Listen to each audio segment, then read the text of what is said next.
Kia ora te whānau, no mai, haere mai. Welcome to another session of We Chats. Oh, not We Chats, we're not doing We Chats anymore. We're doing Kapu Tī with We, sorry. So Kapu Tī with We, and today we've got Sione Faumuinā from Athlete Empire with us. I'll bring him in. Kia ora, Sione. Kia ora, how are you? I'm good, how are you? Good, thanks. Awesome, thank you so much for being here with us this evening. I know you had to leave your house and go back to your office to get a bit of peace and quiet. That's all right. I've done the same thing. I've ditched my kids for the night. Well, that's it. Like I was telling you before we jumped on live, my girls were on fire this evening. So I just grabbed my keys and told my wife, I said, I'm off to the office. And I'm sure that didn't really give you brownie points. So I'll have to apologize to her the next time I see her. Yeah. And you're about to have another baby even. Yeah. Baby is due on Monday, so just getting stuff sort of ready for that first boy. I'm pretty blessed, and yeah, it's hasn't really sunk in yet, I think, but it will obviously when I'm holding my son in my arms, that's for sure. And when you're getting up in the middle of the night to feed the baby. Yeah, because it was funny. I was just, when did I mention it to my wife? Last week. I was like, because we were figuring out, okay, stuff that we need, and then nappies come up, and I was like, oh, we've got to go through that again. Oh, yes. Fun. Yeah. I'll be thinking of you when I'm looking at the inside of my eyelids. And you're getting up in the middle of the night to feed your child. Oh, change man. nappies. Good fun though. I mean, at least you're back in Aotearoa to raise your boy. Yeah, definitely. We couldn't have, packed a better time, obviously, to be home. So we're really grateful that we're home and close with our family as well. Yeah.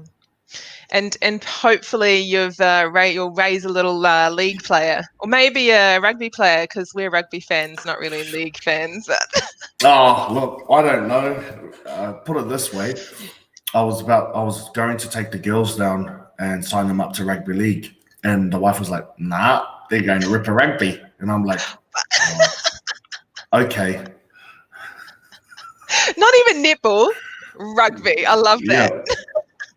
Oh man. Sorry, Dad, but who are you? It's like, all good. Yeah. If that's what you want to do with them, we'll take them to Ripper Rugby. That's cool. So let's talk a little bit about your league journey.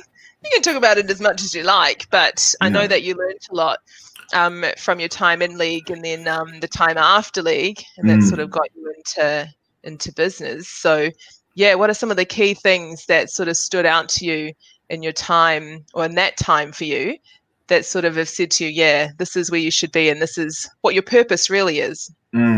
Yeah, that's a mean question, because it really is sort of, where I am right now is 99.9% because of what I went through during my rugby league career. There was a moment there where I was trying to deny it, and I was like, no, surely not. Am I supposed to go down this road? But, there comes a point where you need to stop running away. And so the biggest lesson that I took, especially from my rugby league career, like obviously hindsight, was the importance of having a support team, having a team of people around you. I didn't have anyone. Yep, I had my family, but sometimes family can be yes people, right? Yeah. And sometimes they don't know how to pull you up. And that's, I love my family and even my close friends, but it wasn't until I went through everything and then we're talking years later, they're like, man, bro, we knew, but we just didn't know how to help you. So that's why, and that's the biggest lesson I took away from my rugby league career that's transitioned obviously into business, is that having a team of people to help you, guide you, keep you accountable, to bounce ideas off, who have different skill sets, it's It's so important, especially nowadays for our professional athletes, because obviously pre-COVID, NRL players have been on really big money now. So, and even overseas rugby contracts, All Blacks are getting over even 2 million a year. Like, that's unbelievable money. And as well as I do, Wendy, a small business owner, the thought of them trying to get $1 million in revenue a year is hard. Yeah. Right. And some of these players, the first one's the hardest. Exactly. Yeah. So, and some of these players are on those contracts as a salary. It's unbelievable, some of the money that they're on, but also highlight the fact that it's so important to have a team of people around you, to look out for you. And what do you do when you go from earning $1 million doing something you love in a career that is short, let's face it, and then you come out the other side and say, now what do I do? And, you're so used to living $1 million life, and now suddenly you're not living $1 million life anymore, unless you've set yourself up really well, I guess. And that's some of the work that you do. Yeah, well, that's what we're trying to do with our athletes, is the transition. So when people, talk about athlete empire, I tell them straight up, I said, the problem we are solving is transition. Now, I don't know what other agencies or management companies, what problem they solve, but ours is transition. And we always keep that at the forefront of everything that we do, because it is so hard for players and athletes to transition. And you just brought it up. You go from earning $1 million, like even some of these boys in France, I look at the mansions that they're living in over there. I'm like, man, it's gonna end soon. And it does. But the amount of players that still finish their footy careers with virtually almost nothing is still high. And so for us, as being able to not only build a team around them, but educate them, mentor them, find people that we can trust, that we can put in front of these players that can help them, set them up for life after sport. It's not easy, but we're like their mini cheerleader team. That's the way that we see Athlete Empire, is we're building there. We're there to support them and help them, which is really, really cool. We're blessed and grateful to be working with some awesome players. Absolutely. And so you talked about having the right people around you. So what type of people, and who is it that you have around you? Who makes up this team that we should be surrounding ourselves with? Yeah, that's such a good question again.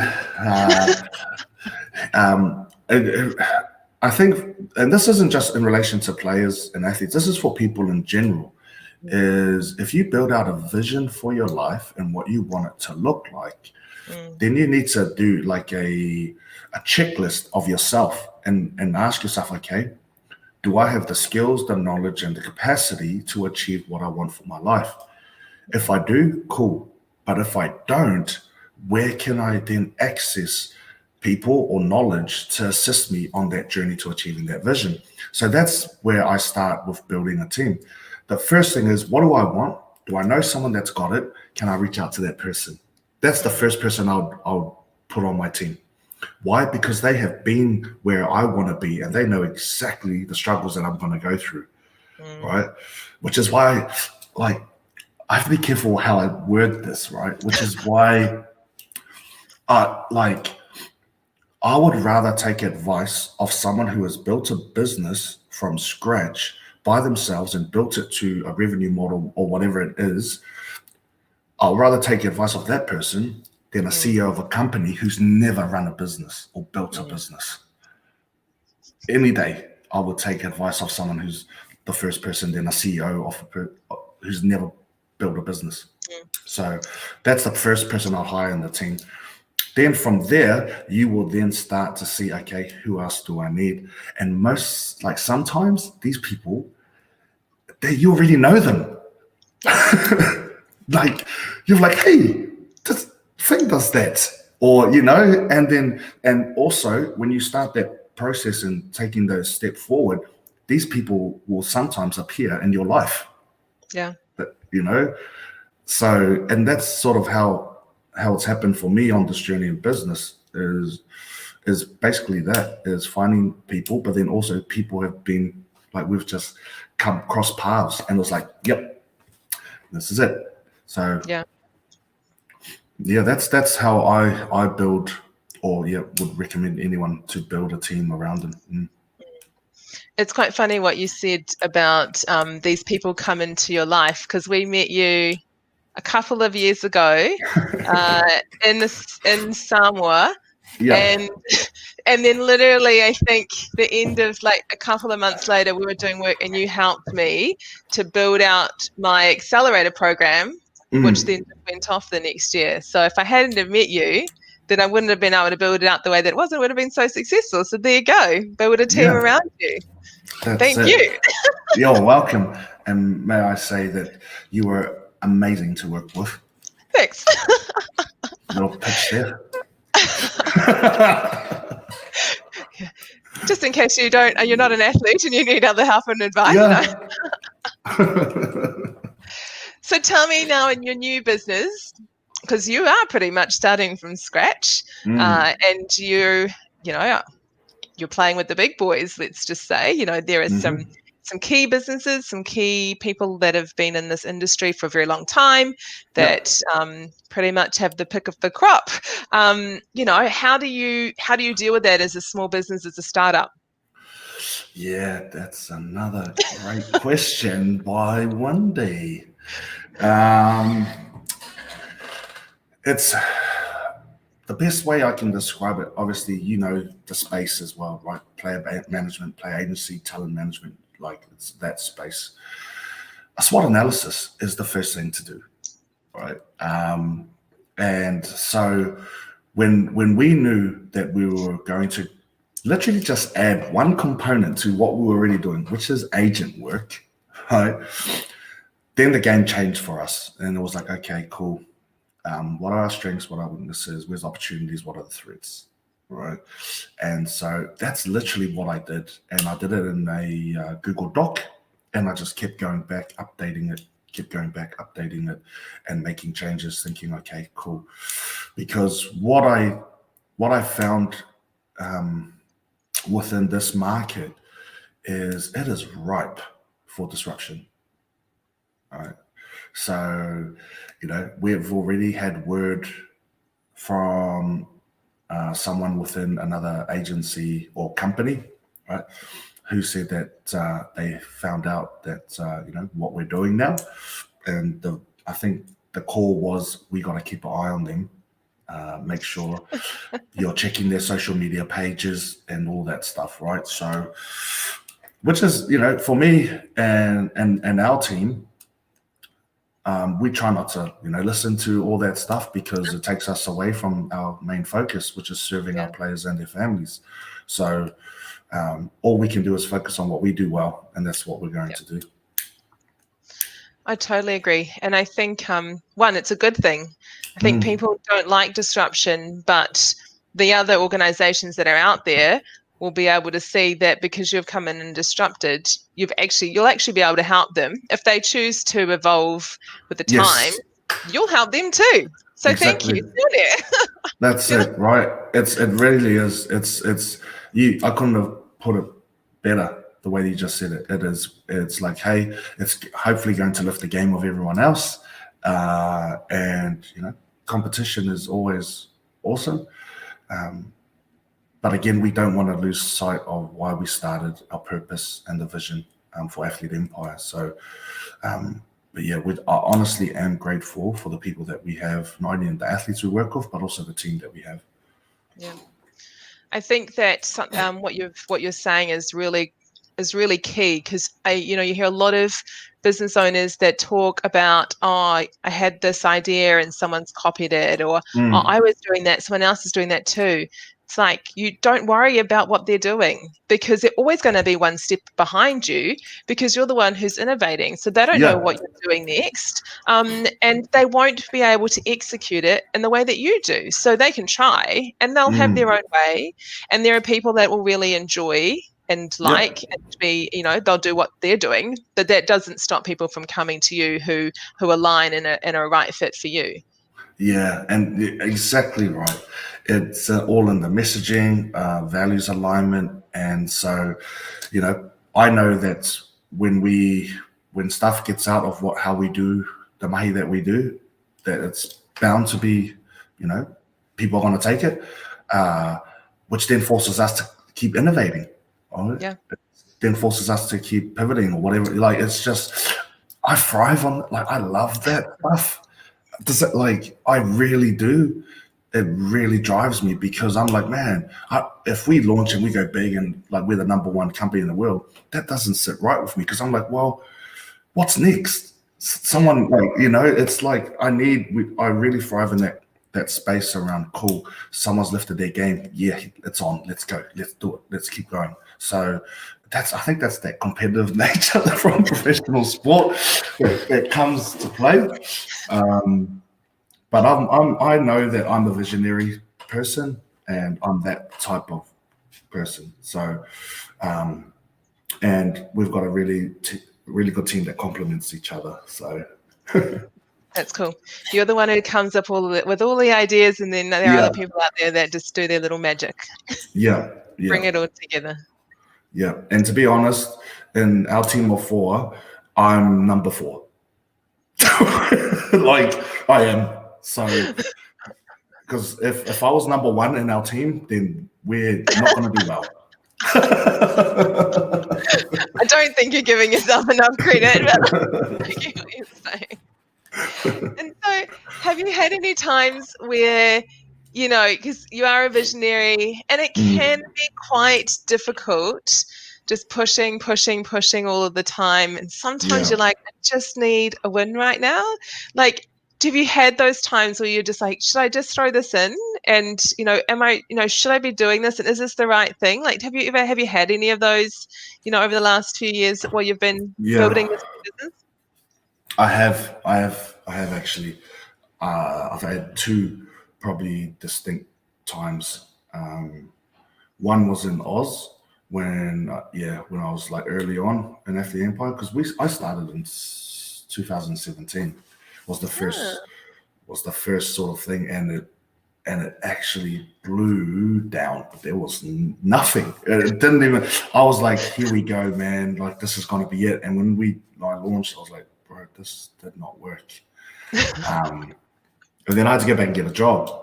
So, but within the last, probably since I moved back to New Zealand, there was one time, and I'll be open with whoever's watching is, and I came really close to walking away. But it was actually my wife. That talked me into it to stay, because she was like, man, I've not been watching you for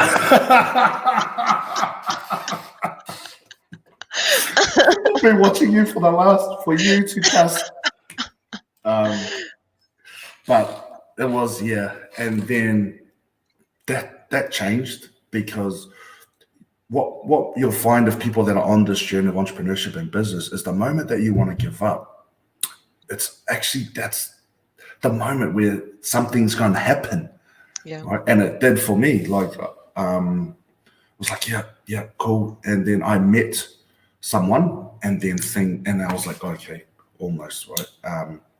But that's the thing. It's the resilience that you get from it, from pushing through. I got that, I think, as well from my professional career. Because one of the traits that my wife says is a blessing and a curse is I don't like to be wrong, in terms of Sione, every time I'd say anyone, or I will say something to you, you always say you can do it. If I said, can you jump off a 2-story building and land on your feet? You're that person who will say, yeah.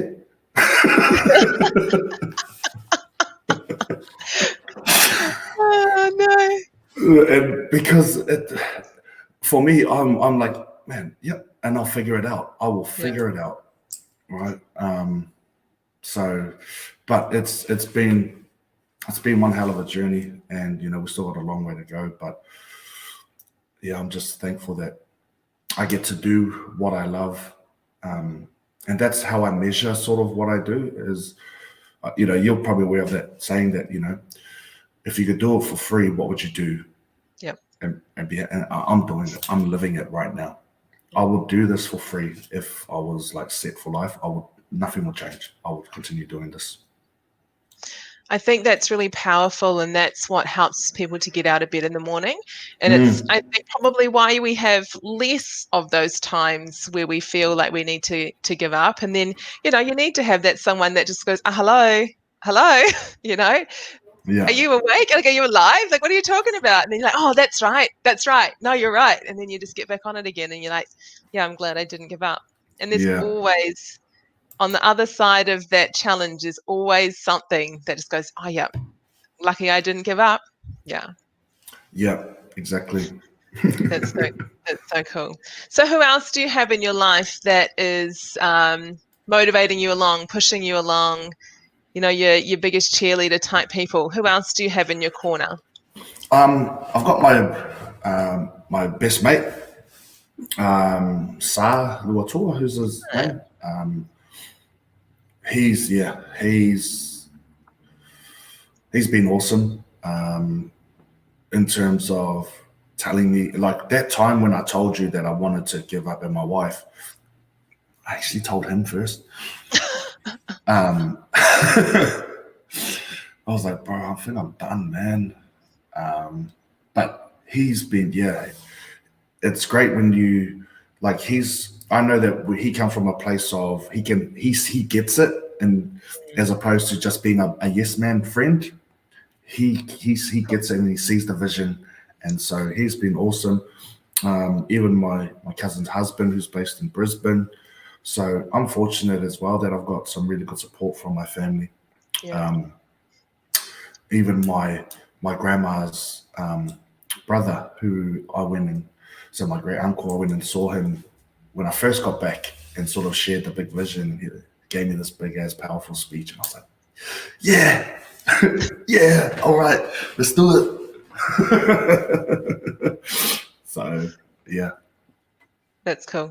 One of my mentors, Tracy Hopapa, when I first met her, one of the things that she said is you need to have truth tellers. And that sounds like what you've got. People that will just be really straight up and honest with you and not say what they think that you want to hear, but just tell you just really how it is. And sometimes it's you're being a dick. And sometimes it's like, man, you go, girl. You're doing awesome. You need people like that. Yeah. And my wife, she is that person. She is the truth teller person. And I really, really value what she says. And when there's stuff where I need honest opinions, I'll just tell her straight.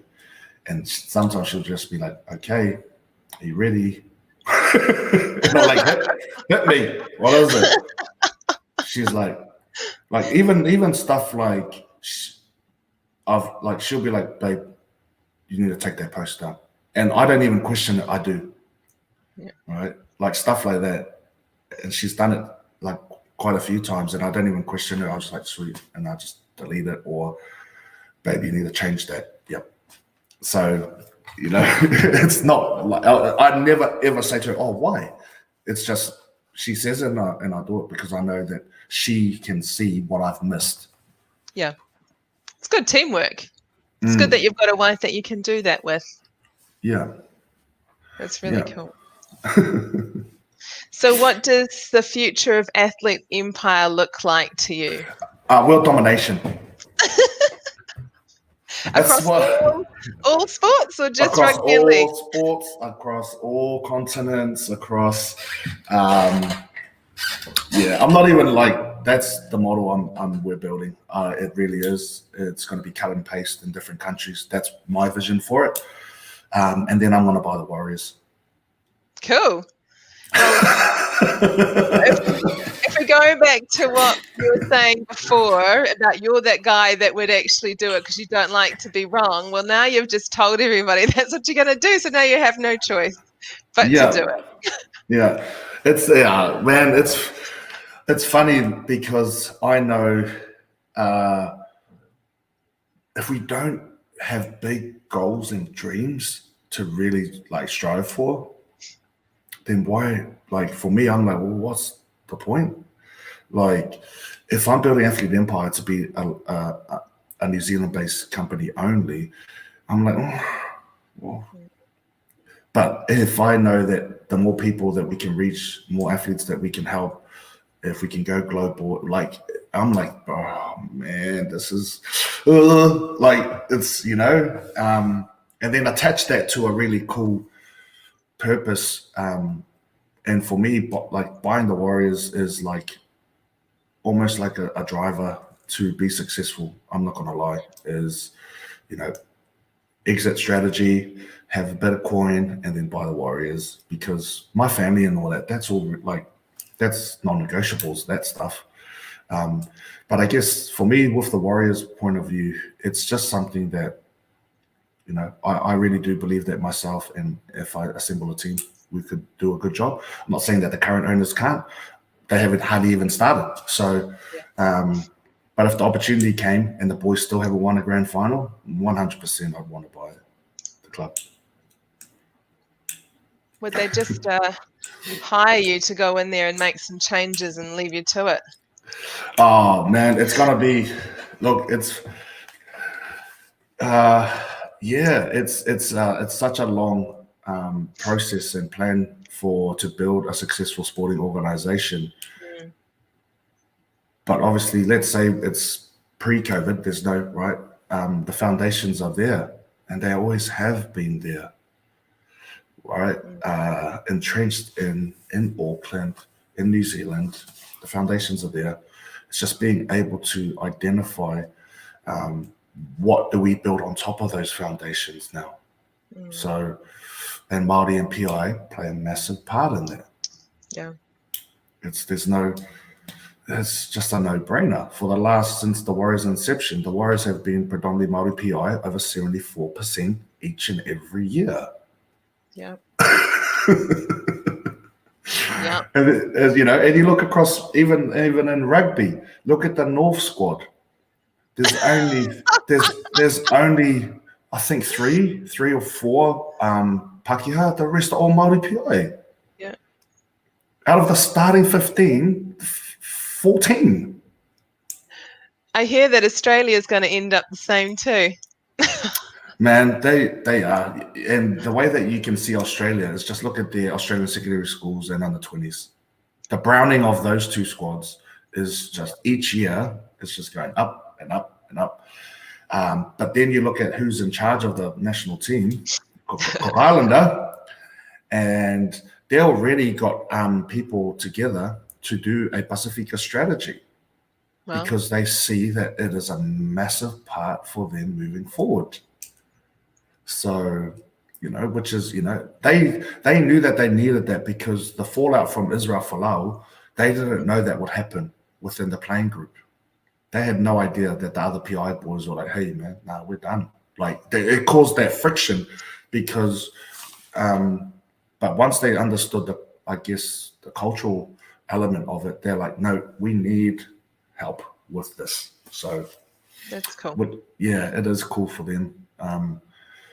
Which is, the same in the NRL. They've got, a Pacifica strategy that they've been working on for about 7 years. But it's getting there. I guess tick box we know we need a strategy. Yay! It's a first step. Yeah. We can do something with that. Well, that's it. It's always, the NRL is always a different sort of kettle of fish, because, Māori PI are at 52%, and yet Māori PI make up less than 2% of the Australian population. So, and this is something that I always share with people, especially here in New Zealand, is that one of the only positive overrepresentations for our people is in rugby and rugby league. Yeah. That's the statistic that we feature very highly in. So, because we're already successful in that space, but we can also utilize our players and high-profile athletes, Māori and PI, to make a difference in the other statistics that we do not want to feature highly in: health, justice, education. Yeah. So I think once people can really sort of understand that, and also the money that comes with being a professional athlete for our Māori and especially our Pasifika players, that's life-changing money. That's money that could break the cycle of generational poverty for our people. But it's not happening. So for us, that's what we're trying to, change and help. And you'll hear people always say, "Oh man, they just don't want to do it." I'm that guy that will make them do it. Like, if you be part of Athlete Empire, I'm going to be on your case because that's the only way I can help you, right? Like, so if you're a player and you don't want me on your case, and you don't reach out, because do you know what I mean? It's like, sorry, did you open that bank account? I just, like, how much money? No. What did we agree on? That's what needs to be done, Wendy. You know that. It's just that they need that, because they will thank us when they finish. Yeah. It's the same with business, because I'm that person in business. Why aren't you at this training session? Have you done those actions that we said that we're going to do? Why didn't you? It's like, well, you didn't pay me money to come and, let me just drink a cup of tea with you and, no. And they need that because, like we were saying before, especially with sport, it's only for a short period of time. And so if they don't do it right, as you know, then all for what at the end of it? Yeah. And that's it. And, you don't need a lot of money to live a good life. No. You don't. It's just hard when you're an athlete and you're on 6, 7, 800,000. That if you're living a $600,000 and $800,000 life, then that's what you're going to be accustomed to. Yeah. But you can live a really good life with a quarter of that money if you do it properly. So yeah. So true. Anyway, Sione, that's us. That 30 minutes went fast. Yes. As it does every single time. I'm like, oh my gosh, it's half an hour already. Yeah. But, some real awesome gold in what you shared tonight. Really, really appreciate, all of your little nuggets and your wisdom, and also that you are not afraid to share your story and tell everyone the crap of it too. Let's not fluffy it all up and make it all look like roses. But through all of the lessons that you've learnt, you've developed your passion and your purpose, and now you can help others to not make the same mistakes that you made. Although some might say that actually those mistakes are just lessons, and this is where you were really supposed to be. Exactly, right? It is. It's just, to anyone that's watching, I encourage you, if you're looking at starting a business or venturing out, if it's been on your heart or on your conscience for a while, dive in, right? Yeah. There's no better learning experience than on the job learning, like actually doing it, because that's where you'll get the most lessons. And anyone that's achieved any level of success in either sport or business has made mistakes, constantly made mistakes, right? You don't achieve success by doing winning after winning after winning after winning. No, it's in the mistakes where you grow. So, and I've made heaps. I think we all have. Yeah. Yeah. And I think that's so valuable what you've just said. And I think also just touching on going back to what you said about having the right team around you. There's something that I say to business owners: the All Blacks still have a coach. They still practice passing and catching probably every training session. Just because they are the best in the world doesn't mean that they don't need a team around them to still help them, to support them, to coach them, to hold them accountable, to make sure that they're still doing the things that they need to do. And it's the same with business. Yeah, it is definitely the All Blacks example is so true with business, because the All Blacks could just easily just be complacent, but they can't. But they're not. That's why they are the number one winningest team in the whole of this universe. It's because they're never satisfied. They're always striving to be better. And they say they want to leave the jersey in a better place. And if we think about our purpose in life, it's kind of similar. It's like, well, I'm here to make a difference, so I'm just going to keep trying to make a difference and do the things that I can for as long as I can, and have that opportunity. Yeah, definitely. A whole lot of gold in today's conversation. Awesome. That's awesome. Cool. Look, thanks so much, Sione, for your time tonight. So next week, we're back again on Monday at 8 o'clock. I'm talking to Jackie Curry from Specific Consulting, who you'll know. I've got quite the lineup of wahine next week, which is cool because this week's been mostly our tāne. So I'm really looking forward to next week's session.